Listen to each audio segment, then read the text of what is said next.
This morning is already an adventure. I've just been dropped off on an island with only one permanent human resident and loads of wildlife residents. We're gonna be doing a bird survey today with a wildlife biologist, and she's gonna open the door to just how many birds exist in this sanctuary. If you like seeing animals, stick around because you're gonna see lots of them. Woohoo!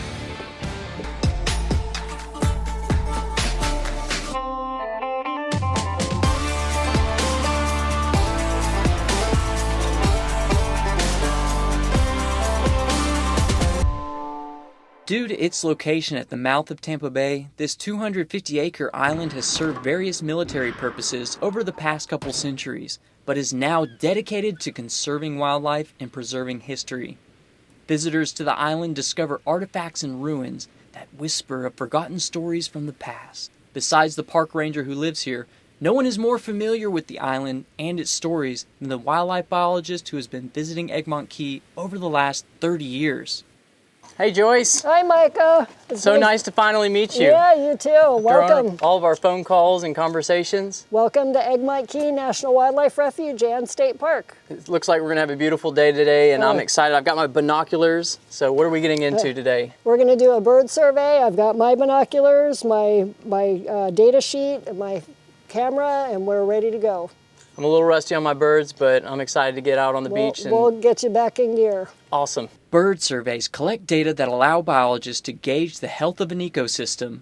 So let's get to counting.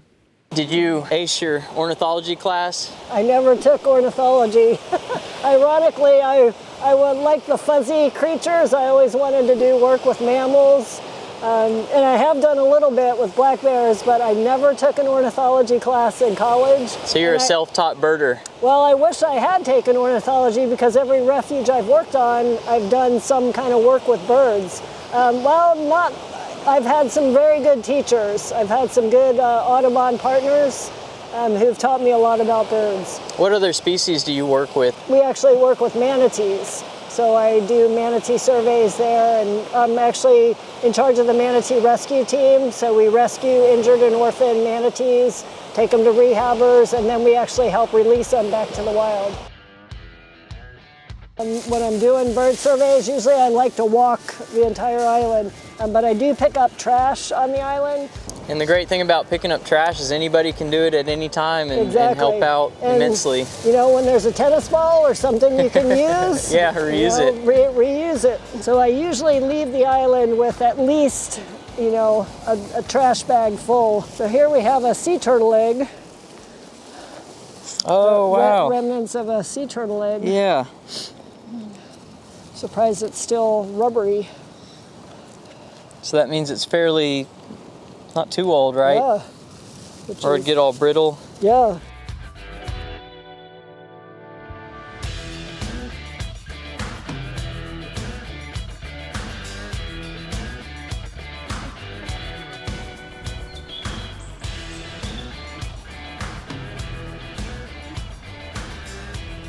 Those are the birds we just found, the dead one? Yes, yep.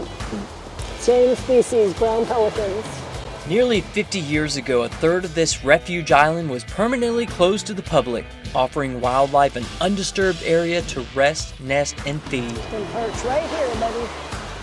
Oh, thank you. Whoa. Awesome. We just watched an osprey catch a fish and fly right over there behind me. And Joyce was telling me that when she started working here, there was only one osprey on the island. 30 years later, now they have over 30 of them.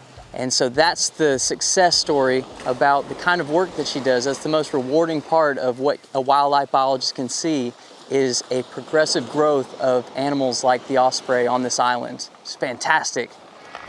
As time passed over this once highly utilized island, its wake left behind fragments of memory.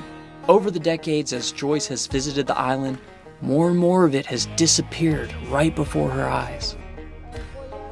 So there's a dolphin. Hey, dolphin.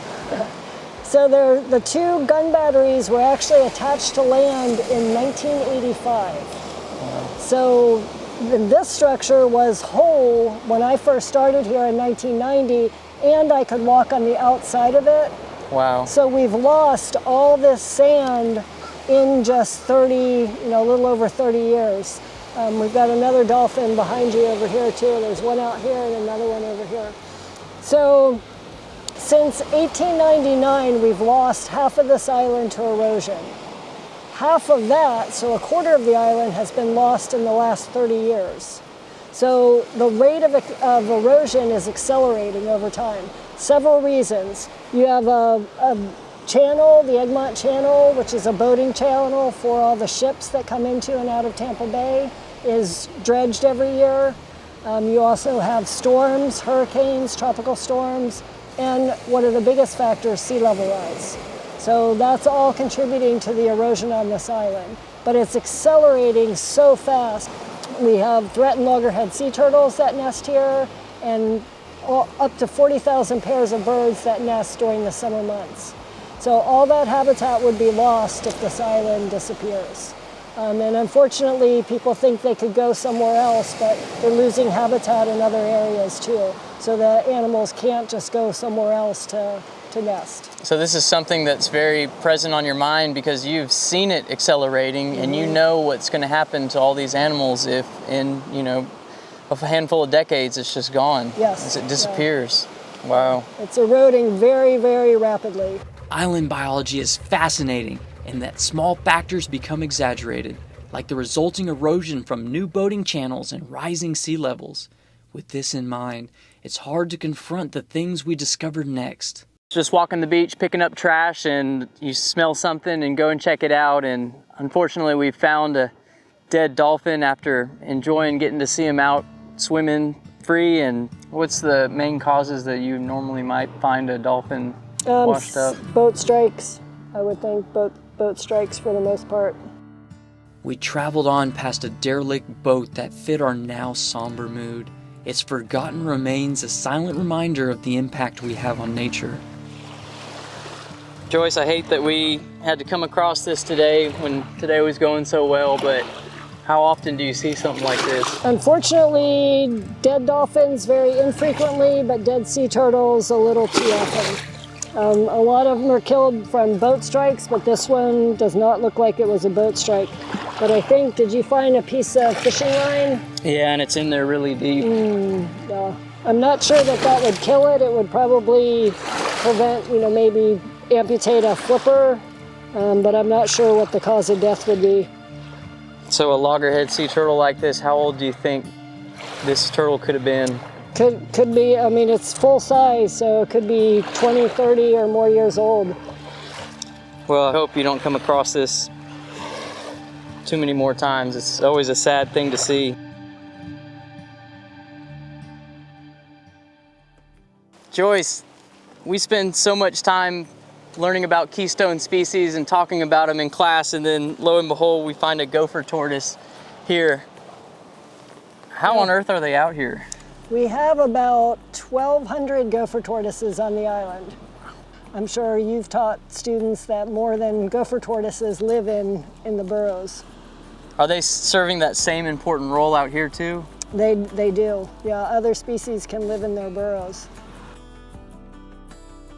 One thing I love about the sand and the snow is you can always see the tracks so clearly. So here's the gopher tortoise tracks. We can kind of follow it around the beach and see what he was up to and kind of guess at what he's doing. But right now it looks like he's on a mission to get somewhere, so we'll let him be on his way. But it certainly makes it a lot easier when you can see it so clearly as he drags himself around the beach.